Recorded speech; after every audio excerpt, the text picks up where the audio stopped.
The moment my father-in-law slid the pale yellow folder across the long wooden table toward me, the whole room went silent. Not the warm kind of silence a family shares during a holiday gathering. The kind of silence that lands like a slab of stone on your chest and makes you forget how to breathe. I looked over at my husband. He would not look at me. He was staring into his wine glass as if it held the answer to everything happening around us. I opened the folder. Divorce papers. Notarized. Dated. If this were a different story, maybe I would have jumped to my feet.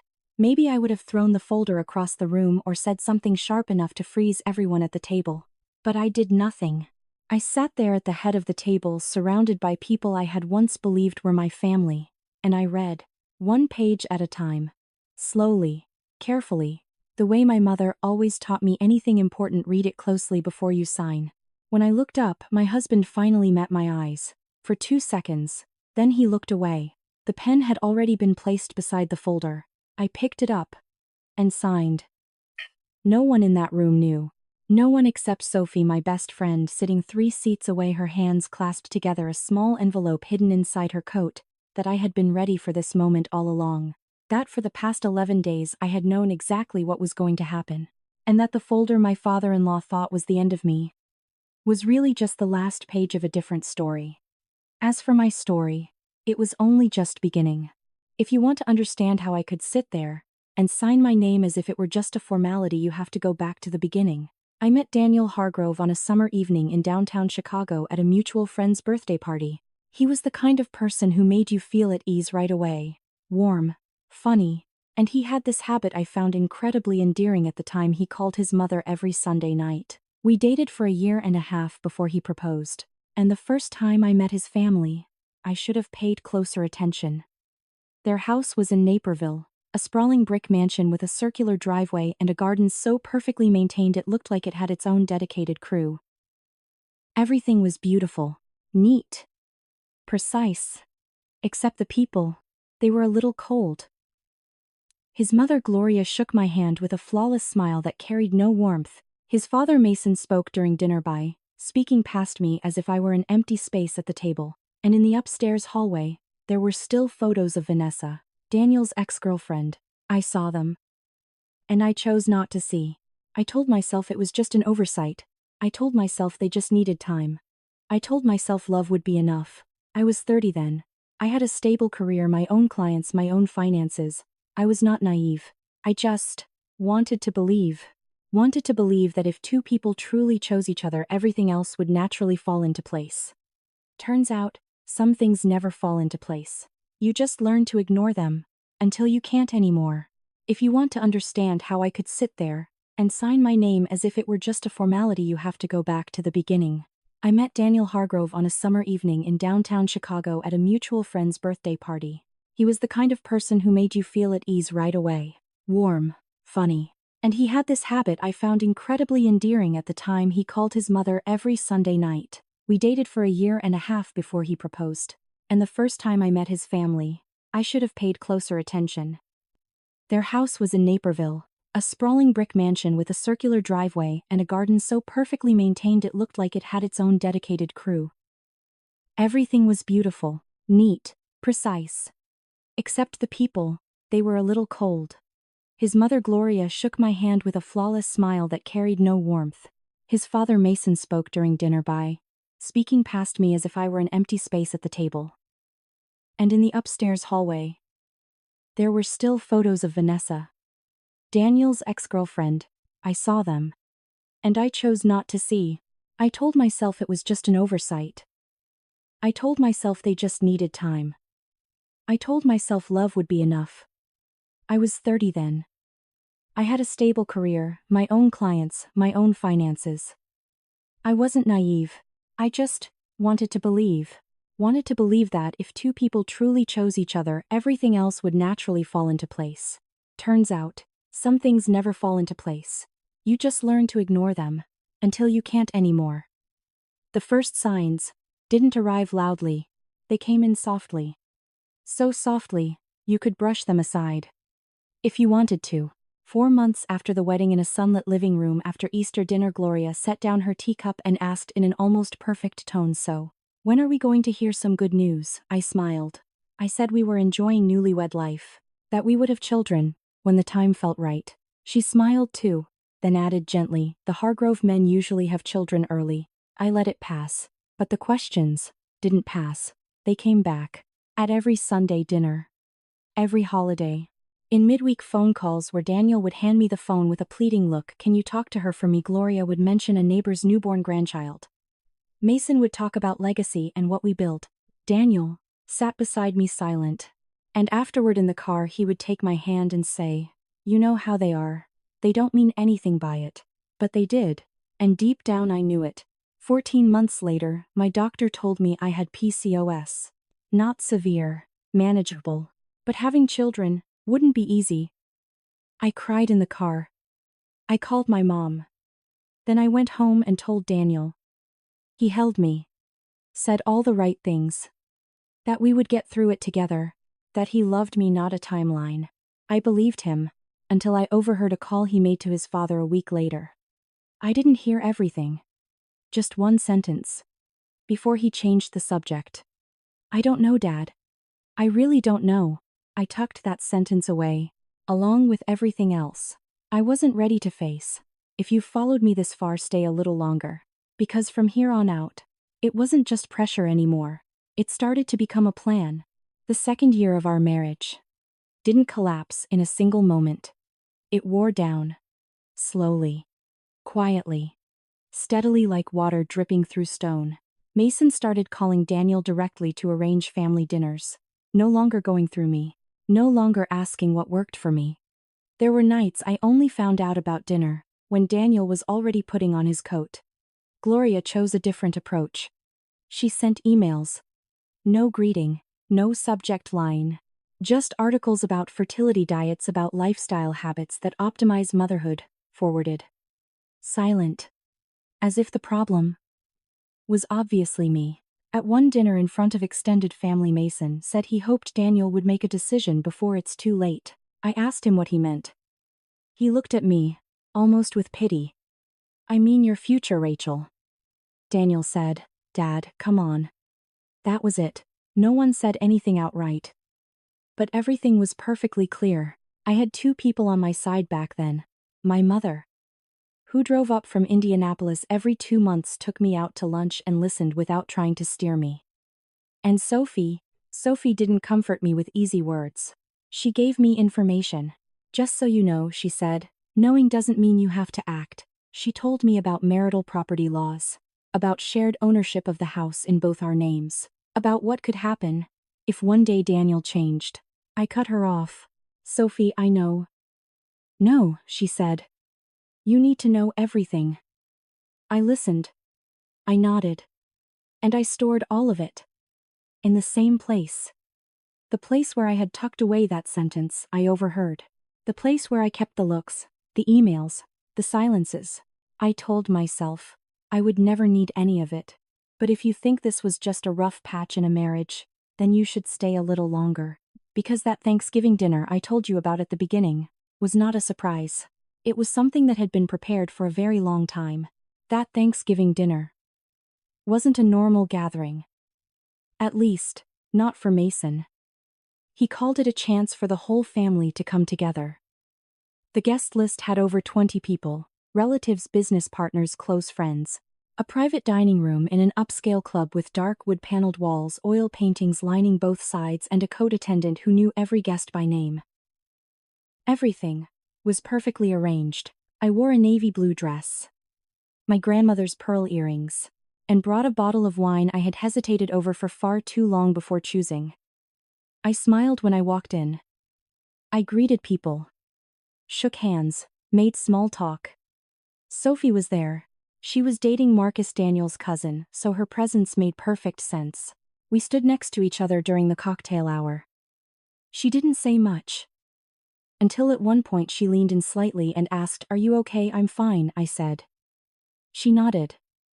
Then said very quietly, "Good. Stay that way. No matter what happens tonight. Just stay like that." I turned to look at her. "What do you mean?" But before I could ask more, Gloria appeared beside me, her perfect smile in place, her voice as gentle as ever. "You look beautiful. Come, Mason wants to introduce you to a few people." And just like that, I was swept away.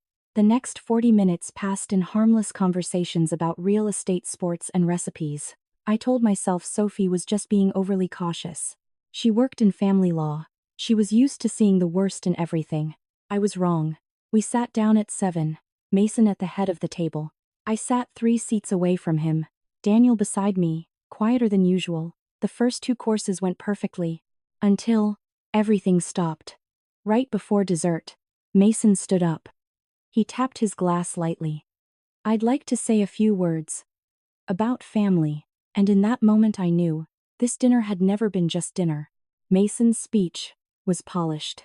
Too polished. He talked about family, about tradition, about what they had built over generations. His voice was steady, calm, but his eyes weren't. As they moved across the table from one person to the next, they lingered on me, just a beat too long.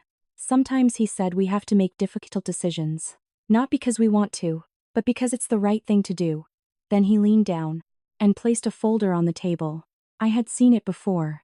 That pale yellow cover. He slid it toward me. "Daniel and I have discussed this very carefully," he said. "This is what's best for everyone." No one looked surprised. Not a single person. That silence wasn't shock. It was anticipation, as if the entire room already knew the script. I opened the folder. Read. Line by line. Clause by clause. When I set it down, Mason began talking about a generous arrangement. I cut him off. "I know what's in it. I just read it." He nodded, satisfied, like a man unaccustomed to being challenged. And then, Gloria stood up. "There's one more thing," she said. Her voice was careful, almost rehearsed. She turned toward the door. "Come in." A woman stepped inside, younger than me, impeccably dressed. A confident smile, like she knew exactly what room she was walking into. She walked over to Daniel, leaned in, whispered something in his ear, and as she tilted her head, her earrings caught the light. I recognized them instantly. The pearl earrings Gloria once showed me, and said she would pass down one day. Just not to me. "Everyone," Mason said, "this is Vanessa." No further introduction was needed. I looked at Daniel. He still wouldn't look at me. The whole room was waiting for my reaction. A perfectly staged scene. A public replacement. And if you think that was the lowest point of this story, you haven't seen anything yet. I didn't scream. Didn't stand up. Didn't do anything they had probably prepared themselves to handle. I just signed, 1 page at a time. Slowly. Carefully. The room was so quiet I could hear faint jazz drifting in from the hallway. When I set the pen down on the final page, closed the folder, and slid it back toward Mason, I thought it was over. They thought so too. That's when Sophie stood up.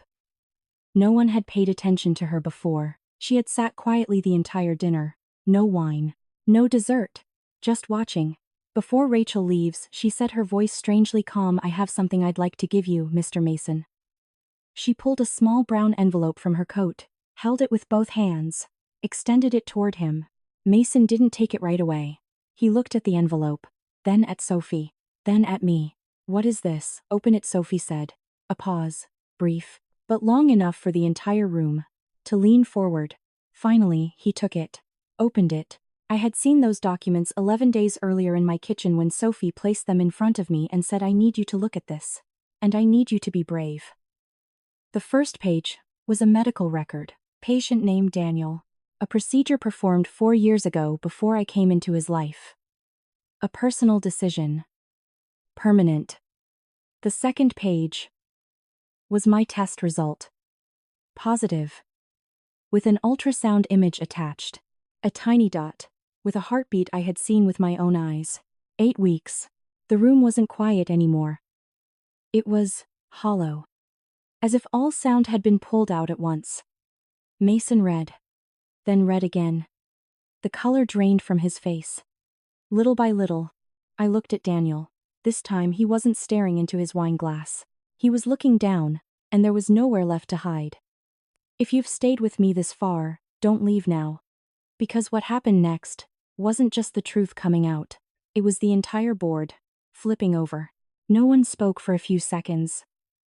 Then Gloria was the first to break the silence. Daniel. Her voice was no longer smooth. It was hollow. Daniel didn't answer. I looked at him, no longer waiting. You did it, I said. Not a question, just a fact laid out on the table. 4 years ago. Before he met me, and he had never said a word. Not when we were dating. Not when we got engaged. Not when his entire family looked at me like I was a problem to be solved. He didn't say it. Not once. I turned to Mason. He was still holding the papers as if they had suddenly grown heavier. You spent 2 years, I said, my voice calmer than I expected, making me believe I was the problem. The emails, the comments at dinner, the reminders about legacy. All of it. While the truth was sitting right there in your own house. No one interrupted me. No one dared. I took a breath. And now I said, I'm going to make this clear. I placed a hand on my stomach. I'm keeping this baby. Not for them. Not for what they call legacy. For me. My child. Will grow up with my mother. With Sophie. In a life. Without nights like this. Without people like this. Vanessa spoke softly. I didn't know about this. I looked at her, and for the first time that night I saw that she wasn't part of the plan. Just someone placed in the wrong scene. I know, I said. I picked up my bag. Stood. The signed folder, still resting on the table. I trust your lawyer will handle the rest, I said to Mason. No anger. No raised voice. Just an ending. I turned away. Walked out of that room, not fast, not slow. Just without looking back. And that was the last time I left that place. As part of them. There was no applause. No apology. Just the heavy door closing behind me, and the cold November air filling my lungs. I sat down on the stone steps outside the club, breathed, one breath, then another. 2 minutes later, the door opened. Sophie stepped out carrying my coat. She sat beside me, draping it over my shoulders like it was something she had done 100 times before. You okay? She asked. I don't know yet, I said. She nodded. What's it like in there? Sophie looked out at the parking lot where yellow lights pooled on the pavement like quiet islands. Mason's speaking very softly. The kind that's scarier than yelling. Gloria's crying. Vanessa left. And Harold is still eating dessert. I laughed. A sudden sound. Light. And real. If they try to drag this out, I said. Let them try, Sophie replied. You have everything you need. The house in both our names. 2 years of pressure that could be proven. And a truth no lawyer would want in a courtroom. 3 weeks later, Daniel's lawyer called Sophie's firm. The tone, cooperative. 5 months later, everything was done. No noise. No drawn-out fight. The house was mine. The settlement, fair. I moved my mother in. She brought with her her Sunday soup rituals and the steady strength I grew up with. My son was born on a Tuesday morning in late June. I named him James, after no one. I heard bits and pieces after that. Vanessa left before Christmas. Some of Mason's business relationships didn't hold like they used to. Gloria started therapy on Tuesdays. And Daniel moved to another city. I didn't ask for more. Some chapters don't need rereading. I'm not angry anymore. Anger takes up too much space. And I have a new life to fill. Life after that wasn't loud. There were no dramatic moments like that night. Just ordinary afternoons. I'd sit on the living room floor while James tossed his soft blocks and laughed at himself like he'd just invented joy. My mother would be in the kitchen making her Sunday soup. The same one she's always made, as if the world still had a few things that refused to change. One time she asked me, "Do you know what you did right that night?" "Let go," I asked. She shook her head. "No, you didn't run." I thought about that for a long time. I was scared. Truly scared. But I stayed. Read everything. Signed my name. Said what needed to be said. Not to win against anyone, but to not lose myself. If you've made it this far, maybe you've been in a place where something felt off, but you kept hoping it would work itself out. Here's what I learned: silence is also an answer. Small signs are rarely accidental, and you don't have to wait for everything to fall apart to start choosing again. You have the right to read your own life carefully, the way you would read an important contract, and if needed, you have the right to sign an ending, so you can begin again, step by step, slowly, but finally, as your own. If this story stayed with you, stay with the channel, because sometimes, a story isn't just something you hear, it's something that reminds you, you always have a choice.